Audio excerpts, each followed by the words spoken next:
चलने वाला होता है, दसियों हजार मनुष्य में कोई एक धर्म से चलने वाला होता है।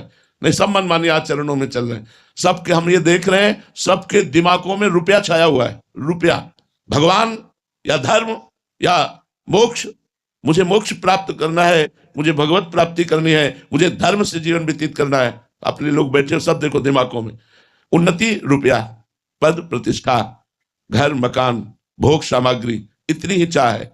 ऐसे 10,000 लोगों में कोई एक होता है धर्मात्मा। ऐसे हजारों धर्मात्माओं में कोई एक भगवान के मार्ग में चलने वाला वैराग्यवान होता है। ऐसे हजारों वैराग्यवानों में कोई एक जो है दृढ़ निश्चयी तत्व जिज्ञासु, और उन तत्व जिज्ञासा वालों में कोई बिरला एक कोई तत्व ज्ञानी होता है। उन तत्व ज्ञानियों में कोई बिरला भगवत प्रेमी महात्मा होता है। तो ये सब भगवान की कृपा से है। हाँ, अब कृपा हुई, हम इसका आदर करें। जैसे आप सत्संग सुन रहे हैं, ये आप पर भगवान की कृपा है। आचरण नियम ले, हम गलत आचरण नहीं करेंगे, हम शराब नहीं पिएंगे, हम मांस नहीं खाएंगे, हम गंदे आचरणों वाली बात न सुनेंगे, न देखेंगे, न बोलेंगे, न करेंगे। आज से आपका जीवन भगवत कृपा पात्र जीवन बन जाएगा।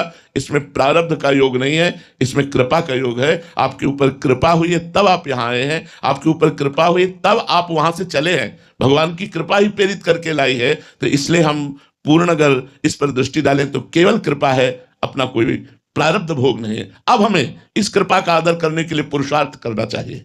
कायर बनकर के कृपा के भरोसे नहीं बैठना चाहिए। मन क्रम वचन छाण चतुराई, भजत कृपा करें रघुराई। मन से, वचन से, कर्म से कपट और चतुरता का त्याग कर खूब भगवान नाम जप करें तो हमारा हृदय पवित्र हो जाएगा। और जो कृपा हुई उसका हम अनुभव करके रोने लगेंगे कि हमारे ऊपर भगवान की बहुत कृपा है।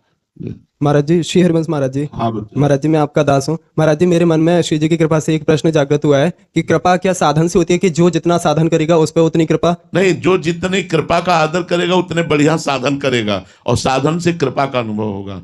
अब जैसे आपके ऊपर एक कृपा हुई, सत्संग सुना, आप इसका आदर करेंगे तो आपकी साधना बढ़ने लगेगी, और जब साधना बढ़ेगी तो आपको कृपा का अनुभव हो जाएगा। अगर आप साधना नहीं करेंगे, यहाँ से बाहर निकले, तो आपका ये सत्संग तो सार्थक हुआ, लेकिन सत्संग का परिणाम जो होना चाहिए वो नहीं मिलेगा आपको। सत्संग का परिणाम है भव समुद्र से पार हो जाना। बड़े भाग पाइब सत्संगा, बिना प्रयास होई भव भंगा। सत्संग का अर्थ है भगवान से चित्तवृत्ति का निरंतर जुड़ जाना। ये संसार शरीर असत है, भगवान सच्चिदानंद का नाम रूप लीला धाम सत है। तो हमारा मन सत्य के संग में लग जाए, प्रिया प्रीतम का नाम रूप चिंतन करे, लीला गुण गायन करे, उन्हीं के चिंतन में भरा हुआ सांसारिक कार्य करे, वो कार्य भी भगवान को समर्पित कर दे। ये हुआ सत्संग का फल। भगवत कृपा से सत्संग, सत्संग से हमारी साधना, साधना से भगवान की कृपा का अनुभव, भगवत साक्षात्कार। आप समझ पा रहे हैं?